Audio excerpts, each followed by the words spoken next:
representa o Sinduscon, e que é arquiteto, mas que tem uma vasta experiência, digamos, nas questões urbanas e também, do ponto de vista empresarial, vai trazer sua visão específica sobre como o plano diretor atinge a classe empresarial.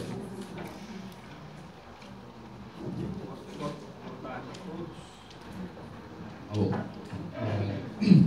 Boa tarde a todos, obrigado Daniel, obrigado também à doutora Hortência pelo convite e parabéns pela iniciativa das oficinas que visam contribuir para a versão final do PDDU que está em discussão na Câmara de Vereadores.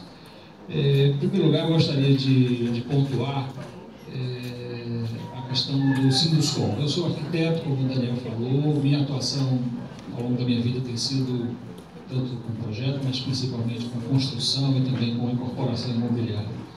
Então, é uma experiência muito diversificada, de certa forma. O Sinduscon, o Sindicato da Indústria da Construção, ele é uma entidade que tem aí mais de 60 anos, 65 anos já, eu acho, de existência, e congrega todo o setor da construção do estado da Bahia. Eu trouxe.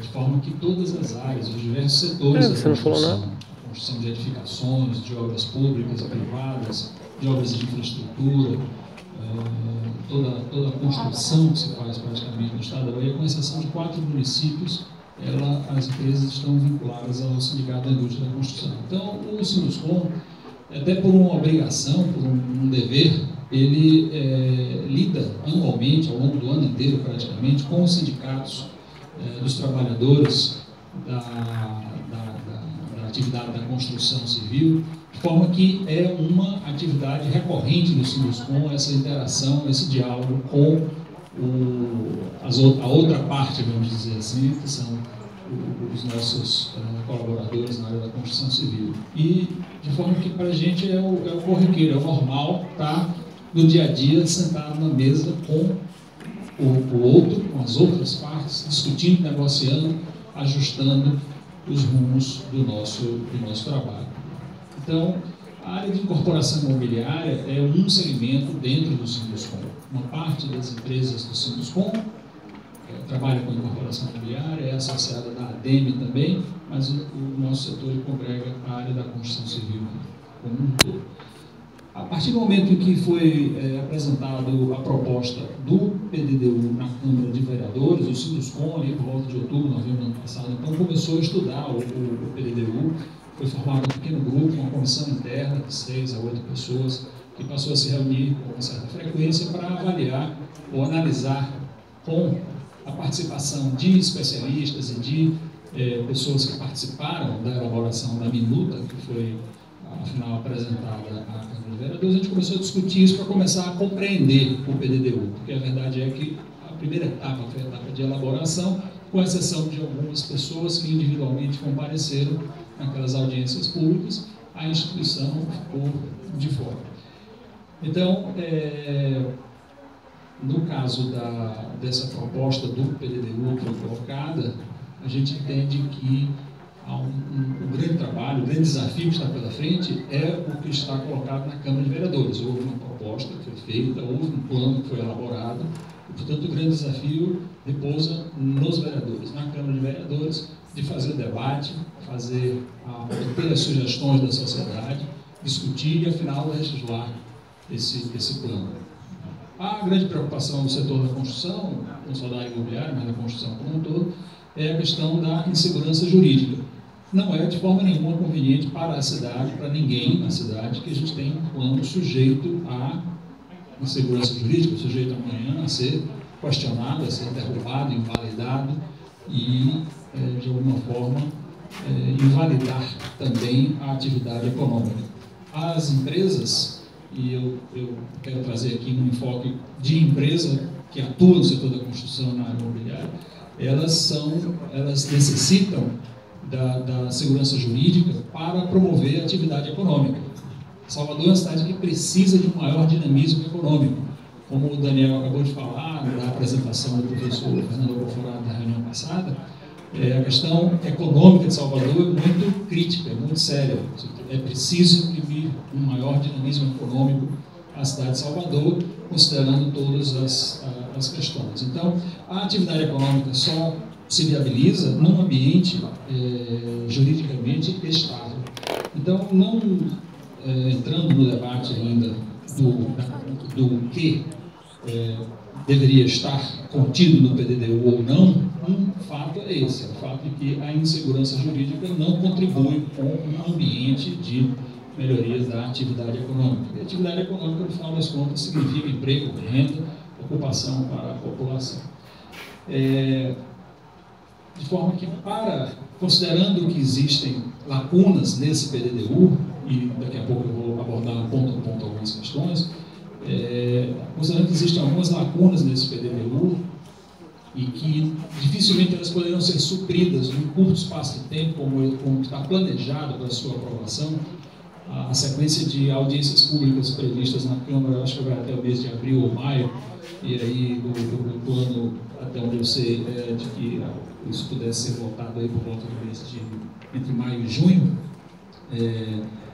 é um prazo muito curto para que algumas das lacunas existentes do plano possam ser preenchidas, possam ser resolvidas. Então, basicamente, o nosso posicionamento, fazendo uma síntese, é no sentido de que se possa aprovar, nesse espaço curto de tempo, um plano que seja o melhor possível dentro da realidade do tempo e da proposta que está colocada, mas que, ao mesmo tempo, se faça as previsões neste plano para um trabalho de estudos, pesquisas, levantamentos, que realmente precisam ser feitos para um plano em nível de excelência. Eu vou, então, essa exposição que eu vou fazer aqui agora foi praticamente a mesma exposição que eu fiz na Câmara de Vereadores no dia 16 de dezembro do ano passado, onde basicamente a gente estava analisando os primeiros 2 capítulos que dizem respeito a fundamentos, princípios, objetivos e diretrizes da política urbana, e aonde a gente fez uma análise dessas questões envolvendo a base legal e o quanto isso foi ou não atendido na proposta que está apresentada, e também, ao final, algumas sugestões para os senhores vereadores apreciarem. Então, vou operar esse negócio aqui. Então, como eu dizia, uma questão fundamental para toda essa discussão sobre o PDDU é a questão da base legal. Então, o que é que determina a lei, a Constituição Federal e outros dispositivos, e a gente começa aí por esse artigo 182 da Constituição Federal, aonde fica bem claro que a política de desenvolvimento urbano, executada pelo Poder Público Municipal, conforme diretrizes gerais fixadas em lei, tem por objetivo ordenar o pleno desenvolvimento das funções sociais da cidade e garantir o bem-estar de seus habitantes. No parágrafo 1º, especifica que o plano diretor, aprovado pela Câmara Municipal, obrigatório para todas as cidades com mais de 20 mil habitantes, é um instrumento básico da política de desenvolvimento e de expansão urbana. O Estatuto das Cidades ele vai mais no detalhe e vai lá no artigo 1º especificando na execução da política urbana, de que trata os artigos 182 e 83 da Constituição Federal, será aplicado e previsto nessa lei.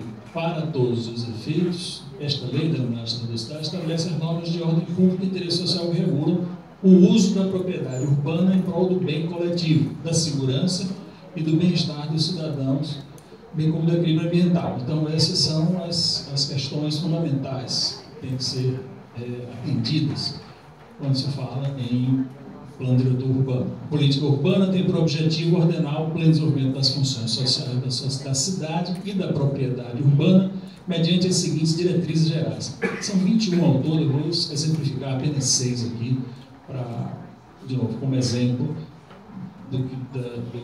itens importantes dessas 21 diretrizes gerais. É a garantia do direito às cidades sustentáveis, entendido como direito à terra urbana, moradia, saneamento ambiental, a infraestrutura urbana, transporte, serviços públicos, trabalho e lazer para as presentes e futuras gerações, a gestão democrática por meio da participação da população e das associações representativas na formulação, execução, acompanhamento de planos, programas e projetos. Então, essa é uma questão bem crítica também, a questão da gestão democrática, que envolve, aparentemente é só uma questão ideal, mas na verdade é a questão da própria gestão urbana que está envolvida ali. Do ponto de vista por exemplo, do setor da construção, só para dar um exemplo, para a gente seria muito importante saber o que está efetivamente planejado, o que é que tem projeto, o que é que existe intenção de projeto, o que é que tem projeto e tem verba planejada e aprovada no plano anual da cidade. Então, isso, quando se fala dessa questão da gestão democrática, às vezes as pessoas olham por um lado, mas na verdade ela é uma coisa bem completa no sentido de que a própria gestão da política urbana. Cooperação entre governos, iniciativa privada e os demais setores da sociedade no processo de urbanização em atendimento ao interesse social. O setor da construção pouco importa se vai ser feito, pouca diferença faz o quanto de obras de saneamento urbano, ou de escolas, ou de postos de saúde, ou de novas avenidas, ou rua, ou calçamento. Tudo é construção, no final das contas, do ponto de vista de infraestrutura. Então, o que o setor quer é que os planos existam, de fato, que o gerenciamento da cidade e dos investimentos aconteça na forma como vier, desde quando atenda o interesse social, atenda o interesse da coletividade. O setor da construção está de bom tamanho. O que nos interessa é que os planos existam, aconteçam, tenham recursos. Planejamento do desenvolvimento das cidades, distribuição espacial da população e das atividades econômicas do município e do território sob sua influência, de modo a evitar e corrigir as distorções do crescimento urbano e seus efeitos negativos sobre o meio ambiente. Oferta de equipamentos urbanos e comunitários, transportes e serviços públicos adequados aos interesses da população e às características locais. Vimos na reunião passada sobre alguns desses temas, exemplo de saneamento e exemplo de transporte público. Vimos excelentes apresentações na reunião na oficina passada, não preciso nem entrar muito nesse tema. E uma questão fundamental, é justamente esse sexto item, que é a ordenação e controle do uso do solo, de forma a evitar a utilização inadequada dos imóveis urbanos, a proximidade de usos incompatíveis ou inconvenientes, parcelamento do solo, a edificação ou uso excessivos ou inadequados em relação à infraestrutura urbana, a instalação de empreendimentos ou atividades que possam do que controlar e como controlar. Ainda no Estatuto da Cidade, artigo 4, para os fins desta lei serão utilizados em todos os instrumentos o planejamento municipal, em especial o plano diretor, a disciplina do parcelamento do uso e da ocupação do solo, o zoneamento ambiental, o plano plurianual, as diretrizes orçamentárias e o orçamento anual, a gestão orçamentária participativa, planos, programas e projetos setoriais, planos de desenvolvimento econômico e social. Entrando já nas questões do plano diretor, propriamente dito, conforme o Estatuto das Cidades, no artigo 39, a propriedade urbana cumpre sua função social quando atende às exigências fundamentais de ordenação da cidade expressas no plano diretor. Então, tem que estar expresso no plano diretor, porque se não estiver expresso lá, não tem como avaliar se cumpre ou não a sua função social. Assegurando o atendimento das necessidades dos cidadãos quanto à qualidade de vida, a justiça social, desenvolvimento das atividades econômicas, respeitadas as diretrizes previstas no artigo 2º dessa lei. No artigo 40, especifica que o plano diretor, aprovado por lei municipal, é o instrumento básico da política de desenvolvimento e expansão urbana. Ou seja, não tem outro, é o plano diretor. Portanto, é no plano diretor onde tem que estar constando o que tem que constar sobre a gestão urbana. O plano diretor é parte integrante do processo de planejamento municipal, devendo o plano plurianual, as diretrizes orçamentárias e o orçamento anual, e incorporar as diretrizes e as prioridades nele contidas, ou seja, o rebatimento do plano, do que tem que estar previsto no plano diretor, e do plano diretor tem que estar rebatido no plano plurianual e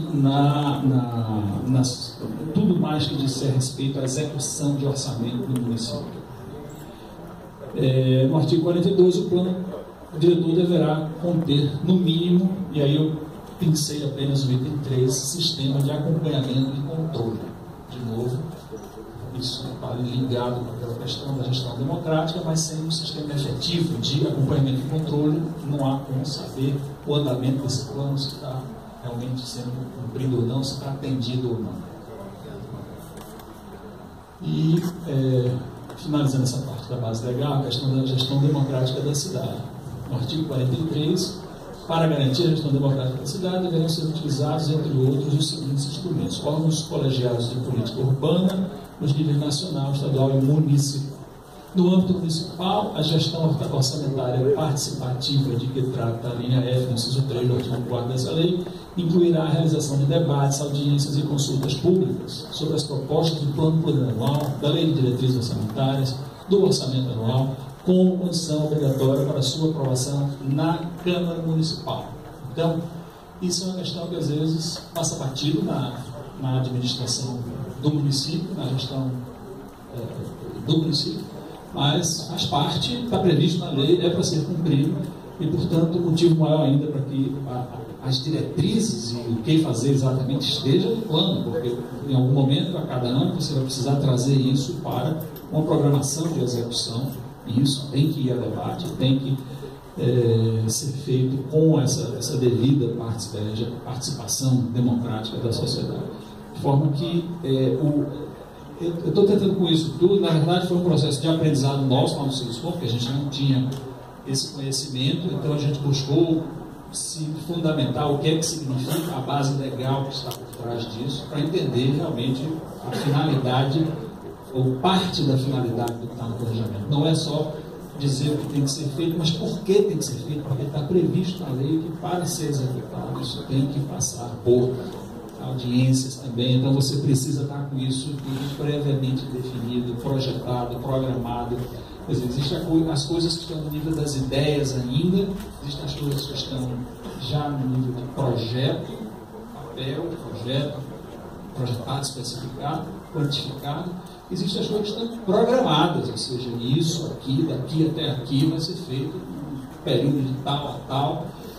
E essa finalidade do plano diretor urbano, na nossa ótica, é muito importante, porque ela é que torna concreto o que está escrito lá. Senão, é só muita coisa escrita. A partir daqui, então, a gente foi fazendo algumas sugestões e, como nesse momento a gente estava analisando somente do artigo 1º ao 12º, essas foram as sugestões que a gente pontuou nesses primeiros artigos. Na minuta do projeto, consta lá que o PDDU integra o Plano Salvador 500, devendo se articular com a visão estratégica e uma série de coisas. Na verdade, ao fazer essa concepção um pouco conjugando alguns aspectos de plano estratégico, como Salvador 500 e outras coisas mais, deixou de haver a necessária clareza daquilo que está especificado na lei, e por isso a gente falou daquela base legal. Daí a sugestão nossa é uma redação bem clara, no sentido de dizer que o PDDU é o instrumento básico da política de desenvolvimento e expansão urbana do município de Salvador. Em relação ao Plano Salvador 500, o que pode ser dito é o Plano Salvador 500 é o Plano Estratégico de Desenvolvimento para Salvador, com horizonte até o ano 2049, devendo incorporar objetivos e diretrizes do PDDU, estabelecidos para seu período de vigência, e não o contrário, de certa forma, o que está dito na redação proposta pela prefeitura, de certa forma está dizendo o contrário, está dizendo que o PDDU vai seguir o que está no Plano Salvador 500, mas não tem Plano Salvador 500, como é que o PDDU vai seguir o que não existe ainda? Simplificando, tá?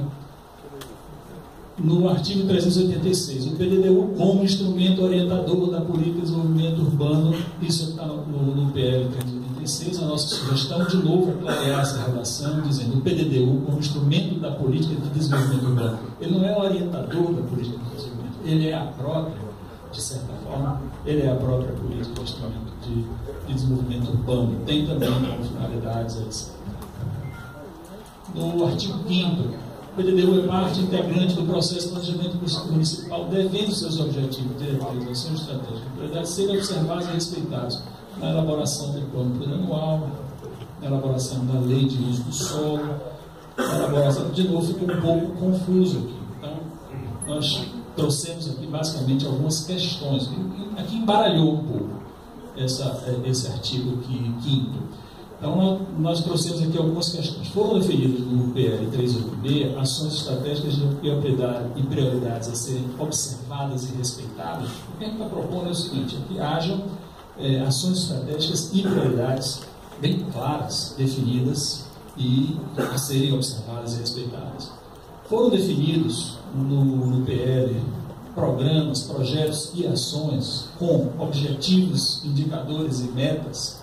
Ou seja, é preciso que no PDDU existam esses programas, projetos e ações com objetivos, indicadores e metas para que haja o efetivo monitoramento depois. Se não houver isso, de novo, a gente não sabe onde está indo. É como você querer dizer, ir de um lugar para o outro, mas tá, assim, não sabe para que lado vai. É muito simples, mas tem que ter. Foram definidos no PL 386/15 instrumentos de gestão, de monitoramento e de avaliação. Essas questões, eu prefiro colocar as questões aqui, porque, na verdade, nesse ponto, os itens ficaram um pouco embaralhados, é preciso, na verdade, clareza aqui em primeiro lugar, e o que estiver faltando precisa ser suprido. Há coisas que podem ser supridas no curto espaço de tempo previsto para essa apreciação e votação desse projeto de lei. Há coisas que não precisarão de mais tempo. Então é preciso separar uma coisa da outra para ver o que pode ser atendido a curto prazo e o que precisará de mais prazo para ser atendido, mas não esquecendo de nenhum desses pontos. No artigo 11, são objetivos da política urbana do município de Salvador, ele lista lá 21 objetivos, são diretrizes da política urbana, ele lista 21 diretrizes. A sugestão que nós estamos fazendo é no sentido de seguir o artigo 182 da Constituição Federal e o artigo 2º do Estatuto das Cidades, adotando diretrizes como critérios de caráter geral, ao qual se associam objetivos estratégicos, que podem ser desdobrados em objetivos territoriais e ou setoriais, que podem ser vinculados a eixos estratégicos, ações prioritárias, planos, programas ou projetos específicos. Ou seja, é preciso vir partindo de diretrizes gerais e objetivos gerais e vir chegando às coisas concretamente que têm que ser feitas em cada lugar e no horizonte de tempo, que devem estar definidos no PDDU. Tudo isso tem que estar definido, cujos resultados podem ser mensurados e acompanhados através de indicadores e metas físicos e temporais, e melhorar a redação desse item todo para ficar mais claro, mais conciso. Aqui vem a questão do artigo 7º, onde está proposto pelo município que essa proposta do PDU ele valeria por um prazo de 8 anos. E, de novo, tendo como referência o Plano Salvador 500, etc, etc. Como eu já falei antes, há algumas lacunas no projeto que dificilmente podem ser supridas a curto prazo. Talvez o mais adequado fosse tentar compor uma solução de curto prazo, nesses próximos meses, daquilo que é essencial que seja incluído no projeto e seja aprovado no projeto. E encurtar o tempo de validade dele para que neste tempo, em paralelo, sejam feitos efetivamente os estudos e levantamentos que precisam ser feitos. E já definido no PDDU os meios, o planejamento para esses estudos, porque também, se não fizer isso, também esses estudos não acontecem. Então, resumindo, a proposta que nós estamos fazendo no artigo 7º prazo máximo para a atualização deste PDDU de 4 anos, prazo máximo da sua promulgação em diário oficial, visando a elaboração de estudos complementares e em entendimento ao disposto no artigo 13.089 da Lei de 12 de janeiro de 2015, que é o Estatuto da Metrópole, que tem um prazo também de cumprimento aí de algum objetivo. O horizonte temporal dos PDDU fica condicionado ao prazo de atualização que se refere ao caput desse artigo. Então, o que nós estamos trazendo como uma sugestão é realmente encurtar o prazo de validade do produto deste PDDU, que vier a ser feito, definindo nele, nesse PDDU, o meio, a forma, qual é o planejamento para os estudos a serem feitos e definindo aquilo que é estritamente necessário, indispensável que seja definido no curto prazo para se transitar esses 4 anos. Outra sugestão aqui no artigo 8º, os eixos estratégicos e as ações definidas neste PDDU para os próximos 4 anos encontram-se no anexo tal. Então, se faz a relação do que é ação prioritária e eixos estratégicos e as suas ações prioritárias, para ficar bem claro, porque, de novo, isso não está lá no PDDU. E isso é uma coisa possível de ser feita, não é uma coisa que precisa de 4 anos para fazer. As ações prioritárias a que se refere o caput desse artigo integrarão o plano plurianual, as diretrizes orçamentárias e o orçamento anual em conformidade com o artigo 40 da Lei 10.257, Estatuto das Cidades. E aqui já minhas considerações finais com relação ao PDDU, nosso ponto de vista, nosso entendimento é que tem que haver o máximo de aderência à legislação pertinente, visando a segurança jurídica. Outra questão é a eficácia do plano diretor, considerando que sua finalidade é o bem-estar coletivo, que seja uma verdadeira ferramenta de gestão da cidade, com real utilidade para os gestores públicos, os agentes econômicos, a comunidade técnica e científica, as representações da sociedade civil e o cidadão. Todo mundo precisa saber realmente o que vai acontecer, quando vai acontecer, com que meios, porque isso deve estar visível nesse plano de desenvolvimento. Sugestão: estruturação na Prefeitura Municipal de Salvador de um sistema de planejamento e monitoramento contínuo da execução da política urbana e do PDDU com a correspondente dotação orçamentária. Existem pessoas altamente capacitadas nos quadros do município, do próprio Estado também, que podem perfeitamente fazer parte de uma estrutura cujo objetivo é justamente planejar e monitorar diuturnamente, de uma forma permanente, o desenvolvimento urbano da cidade. Mas é evidente que isso tem que ter estrutura, tem que ter organização, tem que ter recursos, tem que ter provisionamento orçamentário para isso.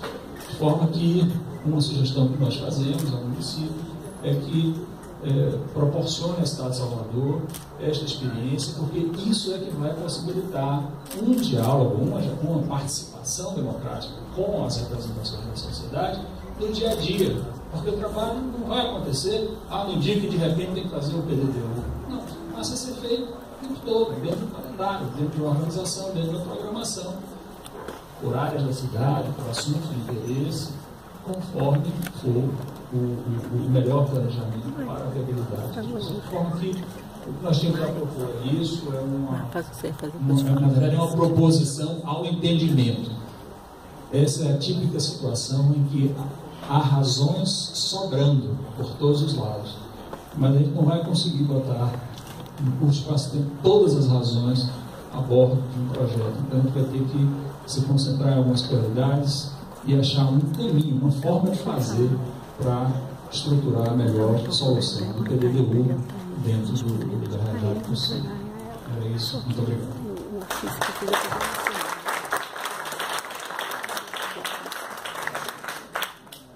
Obrigado, Galindo.